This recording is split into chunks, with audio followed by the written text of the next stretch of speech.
ದುಡ್ಡು ಕೊಡ್ತೀನಿ, ಕೆಲಸ ಕೊಡಿಸ್ತೀನಿ, ಅದರ್ ಡೈಲಿ ಕೆಲಸ ಕೊಡಿಸ್ತೀನಿ, ನೀನು ಏನಾದರೂ ಬೇಡ, ನೀನು ಲೈಫ್ ಸೆಟ್ಲ್ ಮಾಡ್ತೀನಿ, ನೀನು ಸಮಾಜದಲ್ಲಿ ಬೇರೆ ರೀತಿ ಬೆಳೆಸ್ತೀನಿ ಅಂತ ಹೇಳ್ಬಿಟ್ಟು ಏನಾದರೂ ಆಫರ್ ಇಟ್ಟಿದ್ರು? ಹೇಳಿದ್ದ ಹಣದ ಆಮಿಷ. ಎಷ್ಟು ಕೊಡ್ತೀನಿ ಅಂತ ಹೇಳಿದ್ರು? ಅದನ್ನೇನು ಮಾತಾಡಲಿಲ್ಲ. ದುಡ್ಡು ಕೊಡ್ತೀನಿ, ಫಸ್ಟ್ ದಿನ ಮಾತಾಡಿದಾಗ 2 ಕೋಟಿ ಕೊಡ್ತೀನಿ, 3 ಕೋಟಿ ಕೊಡ್ತೀನಿ ಅಂತೇಳಿ ಮಾತಾಡಿದ್ದಾರೆ. ಫಸ್ಟ್ 50 ಲಕ್ಷ ಅಂದು ಆಮೇಲೆ ಕೆಲಸ ಕೊಡಿಸ್ತೀನಿ ಅಂತೇಳಿ ಆಮೇಲೆ 1 ಕೋಟಿ ಕೊಡ್ತೀನಿ ಅಂತೇಳಿ ಹೇಳಿದ್ದಾರೆ. ಸ್ನೇಹಿತರೆ ನಮಸ್ಕಾರ. ಒಂದು ಕಡೆ ದರ್ಶನ್ ಪ್ರಕರಣ ಭಾರಿ ಸಂಚಲನವನ್ನು ಸೃಷ್ಟಿಸ್ತಿದ್ರೆ, ಮತ್ತೊಂದು ಕಡೆ ಸದ್ಯ ಇರದ ರೀತಿಯಲ್ಲಿ ಈ ದೇವೇಗೌಡರ ಫ್ಯಾಮಿಲಿಯ ಮತ್ತೊಂದು ಕುಡಿ HD ರೇವಣ್ಣನ ಫ್ಯಾಮಿಲಿಗೆ ಒಂದಾದ್ಮೇಲೊಂದು ಸಂಕಷ್ಟ ಎದುರಾಗ್ತಾನೆ ಇದೆ. ಈಗಾಗಲೇ ಒಬ್ಬ ಮೊಮ್ಮಗನನ್ನು ಜೈಲಿನಲ್ಲಿ ನೋಡ್ತಿರುವಂತಹ ದೇವೇಗೌಡರು ಈಗ ಮತ್ತೊಬ್ಬ ಮೊಮ್ಮಗನ ಮೇಲೆ ಬಂದಿರುವಂತಹ ಗಂಭೀರ ಆರೋಪದ ಬಗ್ಗೆ ತಲೆ ಕೆಡಿಸ್ಕೊಂಡು ಕೂತಿದ್ದಾರೆ.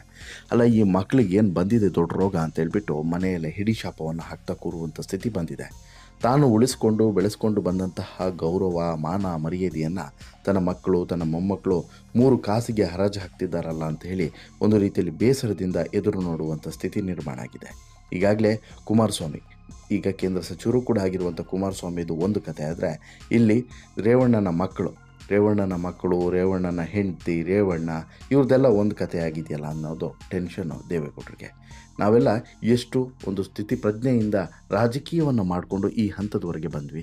ಆದರೆ ಈ ನನ್ನ ಮಕ್ಕಳಿಗೆ ಆರಂಭದಲ್ಲೇ ಈ ರೀತಿಯಾದಂಥ ಒಂದು ನೆಗ್ಲೆಕ್ಟೋ ಅಥವಾ ಓವರ್ ಕಾನ್ಫಿಡೆನ್ಸೋ ಇಲ್ಲಿಗೆ ತಗೊಂಡೋಗಿ ಕೂರಿಸ್ತಿದೆಯಲ್ಲ ಅನ್ನೋಂತಹ ಬೇಸರ ಸಹಜವಾಗಿ ಅವರನ್ನು ಕಾಡ್ತಾ ಇದೆ.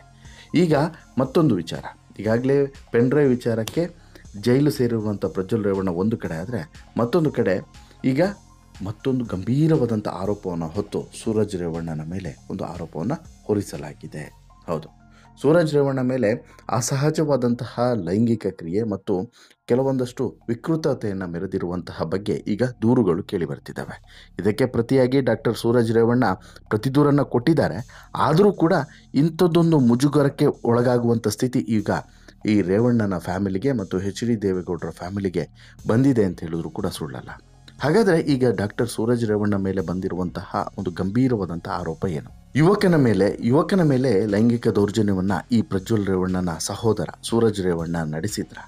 ಅಸಲಿಗೆ ಅಲ್ಲಿ ನಡೆದಿದ್ದೇನು, ಆತ ಮಾಡಿರುವಂಥ ಕೃತ್ಯ ಎಂಥದ್ದು, ಜೊತೆಗೆ ಇಲ್ಲಿ ಸೂರಜ್ ರೇವಣ್ಣನ ಮೇಲೆ ಕೇಳಿ ಬಂದಿರುವಂಥ ಆರೋಪ ಹೇಗಿದೆ, ಇದರ ಪ್ರತಿಯಾಗಿ ಕೊಟ್ಟಿರುವಂಥ ದೂರಿನಲ್ಲಿ ಏನೆಲ್ಲ ಅಂಶಗಳು ಉಲ್ಲೇಖ ಆಗಿದ್ದಾವೆ, ಇದರ ಇನ್ಸೈಡ್ ಮಾಹಿತಿಯನ್ನು ನಿಮ್ಮ ಮುಂದೆ ಇಡ್ತಾ ಹೋಗ್ತೀನಿ. ಅದಕ್ಕಿಂತ ಮುಂಚೆ ನೀವಿನ್ನೂ ಕೂಡ ನಮ್ಮ ಚಾನಲನ್ನು ಸಬ್ಸ್ಕ್ರೈಬ್ ಮಾಡಿಲ್ಲ ಅಂದರೆ ದಯವಿಟ್ಟು ಕೂಡಲೇ ಸಬ್ಸ್ಕ್ರೈಬ್ ಮಾಡಿ ಸ್ನೇಹಿತರೆ. ನನಗಾಗಲೇ ಹೇಳಿದಂತೆ ಮಾಜಿ ಪ್ರಧಾನಿ HD ದೇವೇಗೌಡರ ಕುಟುಂಬಕ್ಕೆ ಮೇಲಿಂದ ಮೇಲೆ ಮುಜುಗರಗಳು ತಪ್ತಾನೇ ಇಲ್ಲ. ಈಗಾಗಲೇ ಸಾಕಷ್ಟು ಘಟನೆಗಳು ನಡೆದಿದ್ದಾವೆ.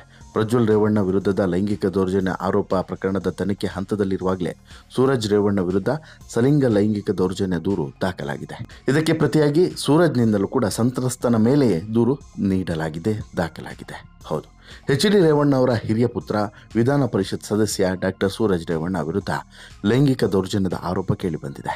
ಈ ಲೈಂಗಿಕ ದೌರ್ಜನ್ಯದ ಆರೋಪವನ್ನು ಮಾಡಿರುವಂಥದ್ದು ಯಾವುದೋ ಯುವತಿ ಅಥವಾ ಯಾವುದೋ ಮಹಿಳೆಯಲ್ಲ. ಹಾಸನದ ಅರಕಲಗೂಡಿನ ತಮ್ಮದೇ JDS ಪಕ್ಷದ ಕಾರ್ಯಕರ್ತನಿಂದ ಸಲಿಂಗ ಲೈಂಗಿಕ ದೌರ್ಜನ್ಯದ ಒಂದು ಗಂಭೀರ ಆರೋಪ ಕೇಳಿಬಂದಿದೆ. ಈ ಬಗ್ಗೆ JDS ಕಾರ್ಯಕರ್ತ ಬೆಂಗಳೂರಿಗೆ ತೆರಳಿ DC ಹಾಗೂ IGPಗೆ ದೂರನ್ನು ನೀಡಿದ್ದಾರೆ ಅನ್ನುವಂಥ ಮಾಹಿತಿ ಸದ್ಯಕ್ಕೆ ಸಿಗ್ತಾ ಇದೆ. ಜೂನ್ 16ರ ಸಂಜೆ ಚನ್ನರಾಯಪಟ್ಟಣ ತಾಲೂಕಿನ ಗನ್ನಿಕಡದ ತೋಟದ ಮನೆಯಲ್ಲಿ ದೌರ್ಜನ್ಯ ನಡೆಸಿರೋ ಬಗ್ಗೆ ಆರೋಪವನ್ನು ಮಾಡಲಾಗಿದೆ. ಲೋಕಸಭೆ ಚುನಾವಣೆಯಲ್ಲಿ ಪ್ರಜ್ವಲ್ ಪರ ಕೆಲಸ ಮಾಡ್ತಾ ಇದ್ದಾಗ ನನ್ನನ್ನು ಭೇಟಿಯಾಗಿ ನೀನು ಚೆನ್ನಾಗಿ ಕೆಲಸ ಮಾಡ್ತಾ ಇದ್ದೀಯಾ ಅಂತೇಳಿ ಹೊಗಳಿದ್ರು. ಅಲ್ಲದೆ ನಿನ್ನ ನಂಬರ್ ಕೊಡು, ಲೈಫ್ ಸೆಟ್ಲ್ ಮಾಡ್ತೀನಿ ಅಂತಲೂ ಕೂಡ ಹೇಳಿದರು. ಫೋನ್ ಮಾಡಿದಾಗ ಭೇಟಿಯಾಗುವಂಥ ನಂಬರ್ ತೆಗೆದುಕೊಂಡಿದ್ರು.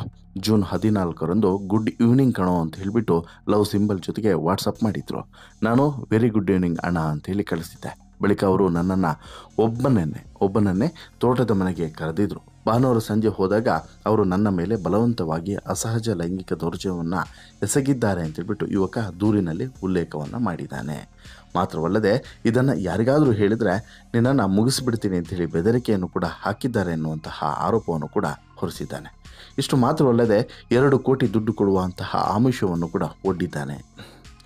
ಇದಕ್ಕೆ ಒಪ್ಪದಿದ್ದಾಗ ಕೊಲೆ ಮಾಡಲು ಹುಡುಕ್ತಿರೋದಾಗಿಯೂ ಕೂಡ ನನಗೆ ತಿಳಿದಿದ್ದರಿಂದ ಬೆಂಗಳೂರಿಗೆ ಬಂದು ದೂರನ್ನು ಕೊಟ್ಟಿದ್ದೇನೆ ಅಂತೇಳ್ಬಿಟ್ಟು ಈ ಯುವಕ ತಿಳಿಸಿದ್ದಾನೆ. ಯಾರೋ ಸಂತ್ರಸ್ತ.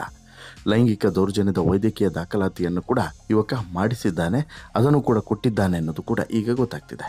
ಇಷ್ಟು ಮಾತ್ರವಲ್ಲ, ಇದಕ್ಕೆ ಪ್ರತಿಯಾಗಿ ಸಂತ್ರಸ್ತನ ವಿರುದ್ಧವೇ ಪ್ರತಿ ದೂರು ಕೂಡ ದಾಖಲಾಗಿದೆ. 5 ಕೋಟಿಗೆ ಡಿಮ್ಯಾಂಡ್ ಮಾಡಿದ್ದಾಗಿ ಸಂತ್ರಸ್ತನ ವಿರುದ್ಧವೇ ಸೂರಜ್ ರೇವಣ್ಣ ಬ್ಲ್ಯಾಕ್ಮೇಲ್ ಮಾಡಿದ್ದಾನೆ ಎನ್ನುವಂಥ ಆರೋಪವನ್ನು ಮಾಡಿ ದೂರನ್ನು ಕೊಟ್ಟಿದ್ದಾರೆ. ಸೂರಜ್ ಪರಮಾಪ್ತ ಶಿವಕುಮಾರ್ನಿಂದ ಪೊಲೀಸರಿಗೆ ದೂರನ್ನು ಕೊಡಿಸಲಾಗಿದೆ. ಸಲಿಂಗಕಾಮ ಆರೋಪಿಸಿ ಹಣಕ್ಕೆ ಡಿಮ್ಯಾಂಡ್ ಹಾಗೂ ಕುಟುಂಬದ ಮರ್ಯಾದೆ ಹಾಳು ಮಾಡೋದಕ್ಕೆ ಬೆದರಿಕೆ ಆರೋಪಿಸಿ ಈ ದೂರನ್ನು ಕೊಡಲಾಗಿದೆ. ಜೂನ್ 16ರಂದು ಕನ್ನಿಗಡಗ ತೋಟದ ಮನೆಗೆ ಹೋಗಿದ್ದ ಸಂತ್ರಸ್ತ ಕೆಲಸ ಕೇಳಿ ವಾಪಸ್ಸಾದ ಬಳಿಕ ಬ್ಲ್ಯಾಕ್ಮೇಲ್ ಮಾಡಿದ್ದಾಗಿ ದೂರನ್ನು ನೀಡಲಾಗಿದೆ. ನೀನು ಕೆಲಸ ಕೊಡಿಸಲ್ಲ, ನಿಮ್ಮ ಬಾಸು ಕೂಡ ಕೆಲಸ ಕೊಡಿಸ್ತಿಲ್ಲ ಅಂತ ಸೂರಜ್ ಆಪ್ತ ಶಿವಕುಮಾರ್ ಮೂಲಕ ಬೆದರಿಕೆಯನ್ನು ಹಾಕಿದ್ದಾನೆ ಅಂತೇಳಿ ಆರೋಪವನ್ನು ಮಾಡಲಾಗಿದೆ. ನೀನು ನಿಮ್ಮ ಬಾಸ್ನಿಂದ 5 ಕೋಟಿ ಹಣ ಕೊಡಿಸಬೇಕು, ಇಲ್ದಿದ್ರೆ ಲೈಂಗಿಕ ದೌರ್ಜನ್ಯ ಕೇಸನ್ನು ಕೊಡಿಸ್ತೀನಿ. ಜೊತೆಗೆ ನಿಮ್ಮ ಬಾಸ್ ಹಣ ಕೊಡದಿದ್ರೆ ದೊಡ್ಡವರು ಹಣ ಕೊಡಲು ರೆಡಿ ಇದ್ದಾರೆ. ನಾನು ಬೆಂಗಳೂರಿಗೆ ಹೋಗಿ ಮಾಧ್ಯಮದ ಮುಂದೆ ಮಾತನಾಡ್ತೀನಿ. ಸೂರಜ್ ರೇವಣ್ಣ ಗೌರವ ಹಾಳು ಮಾಡೋದಕ್ಕೂ ಕೂಡ ಬೆದರಿಕೆ ಹಾಕಿದ್ದಾನೆ ಅಂತಲೂ ಕೂಡ ಸಂತ್ರಸ್ತನ ವಿರುದ್ಧವೇ ಸೂರಜ್ ರೇವಣ್ಣನ ಆಪ್ತ ಪ್ರತಿ ದೂರನ್ನು ಕೊಟ್ಟಿದ್ದಾನೆ. ಒಟ್ಟಾರೆ ದೇವೇಗೌಡ ಕುಟುಂಬಕ್ಕೆ ಮುಜುಗರದ ಮೇಲೆ ಮುಜುಗರ ನಡೀತಾನೆ ಇದೆ. ಈಗಾಗಲೇ ಈ ದೂರಿನಲ್ಲಿ ಯಾರೋ ಆ ಸಂತ್ರಸ್ತ ಕೊಟ್ಟಿರುವಂಥ ದೂರಿನಲ್ಲಿ ತನ್ನ ಮರ್ಮಾಂಗಕ್ಕೆ ಆತ ಕಚ್ಚಿದ್ದಾನೆ, ಅದಕ್ಕೆ ಹಿಂಸೆಯನ್ನು ಕೊಟ್ಟಿದ್ದಾನೆ. ಜೊತೆಗೆ ನನ್ನ ಜೊತೆಗೆ ಲೈಂಗಿಕವಾಗಿ ಬಳಸಿಕೊಳ್ಳುವಂಥ ಸಂದರ್ಭದಲ್ಲಿ ಸಿಕ್ಕಾಬಟ್ಟೆ ಹಿಂಸೆಯನ್ನು ಕೊಟ್ಟಿದ್ದಾನೆ. ನನ್ನ ದೇಹವನ್ನು ದೈಹಿಕವಾಗಿ ಸಿಕ್ಕಾಬಟ್ಟೆ ಹಿಂಸೆ ಮಾಡಿದ್ದಾನೆ. ನನಗೆ ಇಷ್ಟ ಇಲ್ಲ ಅಂತ ಹೇಳಿದ್ರು ಕೂಡ ಆತ ಬಿಟ್ಟಿಲ್ಲ, ಬಲವಂತವಾಗಿ ಈ ರೀತಿ ಮಾಡಿದ್ದಾನೆ ಅನ್ನುವಂಥ ಆರೋಪವನ್ನು ಈ ದೂರಿನಲ್ಲಿ ಉಲ್ಲೇಖ ಮಾಡಿದ್ದಾರೆ. ಅಷ್ಟು ಮಾತ್ರವಲ್ಲದೆ ಗಂಭೀರವಾದಂಥ ಒಂದಷ್ಟು ವಿಚಾರಗಳನ್ನು ಕೂಡ ಉಲ್ಲೇಖ ಮಾಡಿದ್ದಾನೆ ಆ ದೂರಿನಲ್ಲಿ. ಅದನ್ನು ನಾನು ನಿಮ್ಮ ಮುಂದೆ ಇಡೋಕ್ಕೆ ಸಾಧ್ಯವಿಲ್ಲ. ಅಂತಹ ಅತ್ಯಂತ ವಿಕೃತ ಮನಸ್ಥಿತಿಯನ್ನು ಈತ ಹೊಂದಿದ್ದ ಅಂತ ಹೇಳ್ಬಿಟ್ಟು ದೂರಿನಲ್ಲಿ ಉಲ್ಲೇಖ ಮಾಡಿದ್ದಾರೆ. ಈಗಾಗಲೇ ಪ್ರಜ್ವಲ್ ರೇವಣ್ಣ 3,000 ಹೆಚ್ಚು ಕಡಿಮೆ 3,000 ಹುಡುಗಿಯರ ವಿಡಿಯೋವನ್ನು ಮಾಡಿ ಅವರ ಜೊತೆಗೆ ತನ್ನ ಕಾಮತೃಷೆಯನ್ನು ತೀರಿಸಿಕೊಂಡು ಒಂದು ಕಡೆ ಜೈಲು ಸೇರಿದರೆ, ಮತ್ತೊಂದು ಕಡೆ ಸಲಿಂಗ ಕಾಮದ ಆರೋಪ. ಅವನಾದರೂ ಬಿಡಿ, ಯಾರೋ ತಮ್ಮ ಪ್ರಜ್ವಲ್ ಆದರೂ ಬಿಡಿ, ಹೆಣ್ಮಕ್ಳ ಜೊತೆಗೆ ಈ ರೀತಿಯಾದಂಥ ವೀಡಿಯೋಗಳನ್ನು ಮಾಡಿದ್ದ, ಈ ರೀತಿಯಾದಂಥ ಕೃತ್ಯವನ್ನು ಎಸಗಿದ್ದ. ಈ ನನ್ನ ಮಗ ಇನ್ನು ಈ ಪ್ರಕರಣ ಏನಾದರೂ ಸತ್ಯವಾಯಿತು ಅಂತ ಹೇಳಿದ್ರೆ ಅದು ಎಲ್ಲೆಲ್ಲಿ ಹೋಗುತ್ತೋ, ಏನೇನಾಗುತ್ತೋ, ಹುಡುಗರ ಜೊತೆನೂ ಕೂಡ ಬಿಡಲ್ವಲ್ಲ ಗುರು ಅಂತ ಹೇಳ್ಬಿಟ್ಟು ಎಲ್ಲರೂ ಕೂಡ ಈಗ ಮಾತನಾಡ್ತಿದ್ದಾರೆ. ಬಟ್ ಈ ಪ್ರಕರಣ ಏನಾದರೂ ಸಾಬೀತಾಯಿತು ಅಂತ ಹೇಳಿದ್ರೆ ನಿಜವಾಗ್ಲೂ ಕೂಡ ನಾವೆಲ್ಲರೂ ಕೂಡ ಶೇಮ್ ಅಂತೇಳಿ ಹೇಳಲೇಬೇಕು. ಆ ರೀತಿಯಾದಂಥ ಪರಿಸ್ಥಿತಿ ಬರೋದ್ರಲ್ಲ ಅನುಮಾನನೇ ಇಲ್ಲ.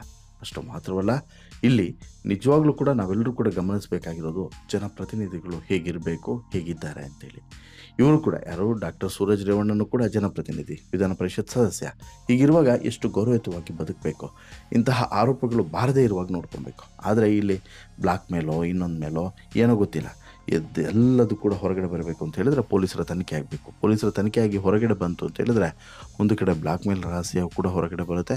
ಜೊತೆಗೆ ಈ ರೀತಿಯಾಗಿ ಆಟ ಆಡಿಸಿದಂತಹ ವ್ಯಕ್ತಿಗಳು ಯಾರು ಅನ್ನೋದು ಕೂಡ ಗೊತ್ತಾಗ್ತದೆ. ಅಷ್ಟು ಮಾತ್ರವಲ್ಲ, ಇಲ್ಲಿ ಪ್ರಮುಖವಾಗಿ ಯಾರದೇ ಸತ್ಯ ಇರ್ಬೋದು, ಯಾರದೇ ಸುಳ್ಳು ಇರ್ಬೋದು.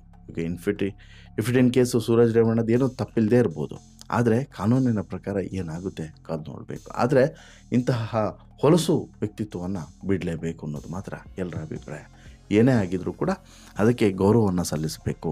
ಈಗ ನೋಡಿ, ಒಂದು ಜನಪ್ರತಿನಿಧಿ ಅಂತ ಹೇಳಿದಾಗ ಜನರ ಸೇವೆಗೆ ತನ್ನನ್ನು ತಾನು ಮುಡಿಪಾಗಿರ್ಬೇಕು. ಅದು ಬಿಟ್ಕೊಂಡು ಈ ರೀತಿಯಾದಂತಹ ದೌರ್ಜನ್ಯಗಳನ್ನು ಎಸಗೋದು ಎಷ್ಟು ಸರಿ. ಆಮೇಲೆ ಸಾಕಷ್ಟು ಜನ ಈ ಹಿಂದೆ ಕಮೆಂಟ್ ಕೂಡ ಮಾಡಿದ್ರಿ, ಒಂದು ಸ್ಟೋರಿ ಹಾಕಿದಾಗ, ಸೂರಜ್ ಬಗ್ಗೆ ಒಂದು ಸ್ಟೋರಿ ಹಾಕಿದಾಗ ಕಮೆಂಟ್ ಮಾಡಿದ್ರಿ, ಯಾಕೆ ಏನು ಅಂತೇಳಿ. ಅದು ನಮಗೂ ಕೂಡ ಗೊತ್ತಿದೆ, ಆದರೆ ಹೇಳೋ ಹಾಗಿಲ್ಲ. ಕಾನೂನು ಪ್ರಕಾರ ಅದು ಇನ್ನೂ ಕೂಡ ಸಾಬೀತಾಗಿಲ್ಲ. ಒಂದು ವೇಳೆ ಈ ಪ್ರಕರಣದಲ್ಲಿ ಅದು ಸಾಬೀತಾಯಿತು ಅಂತ ಹೇಳಿದ್ರೆ ಮುಂದೆ ಅದನ್ನು ಕೂಡ ಉಲ್ಲೇಖ ಮಾಡೋದ್ರಲ್ಲಿ ಅನುಮಾನನೇ ಇಲ್ಲ ಅನ್ನೋದನ್ನು ನೆನ್ಪಿಟ್ಕೊಳ್ಳಿ. ಬಟ್ ಒಂದು ಕಡೆ ಪ್ರಜ್ವಲ್ ರೇವಣ್ಣ, ಮತ್ತೊಂದು ಕಡೆ ಸೂರಜ್ ರೇವಣ್ಣ, ಈ ಇಡೀ ಫ್ಯಾಮಿಲಿಗೆ ಹಿಡಿದಿರುವಂಥ ಗ್ರಹಣ ಯಾವಾಗ ಬಿಡುತ್ತೆ ಅನ್ನೋದು ಈಗ ರೇವಣ್ಣನ ನಿಂಬೆಹಣ್ಣಿಗೆ ಬಿಟ್ಟರೆ ಬೇರೆ ಯಾರಿಗೂ ಕೂಡ ಗೊತ್ತಿಲ್ಲ ಅಂತೇಳಿ ಅನಿಸುತ್ತೆ. ನಿಮಗೇನು ಅನಿಸುತ್ತೆ ಸ್ನೇಹಿತರೆ? ಸೂರಜ್ ರೇವಣ್ಣನ ಈ ಕರ್ಮಕಾಂಡ, ಕಾಮಕಾಂಡದ ಬಗ್ಗೆ ಕೇಳಿದ ಬಳಿಕ ನಿಮ್ಮ ಅಭಿಪ್ರಾಯ ಏನು? ದಯವಿಟ್ಟು ಕಮೆಂಟ್ ಮಾಡಿ ತಿಳಿಸಿ. ಜೊತೆಗೆ ಈ ಸ್ಟೋರಿ ಇಷ್ಟ ಆಯಿತು ಅಂತ ಹೇಳಿದ್ರೆ ಲೈಕ್ ಮಾಡಿ, ಶೇರ್ ಮಾಡಿ, ಚಾನಲ್ಗೆ ಸಬ್ಸ್ಕ್ರೈಬ್ ಆಗೋದನ್ನು ಮರಿಬೇಡಿ. ಧನ್ಯವಾದ.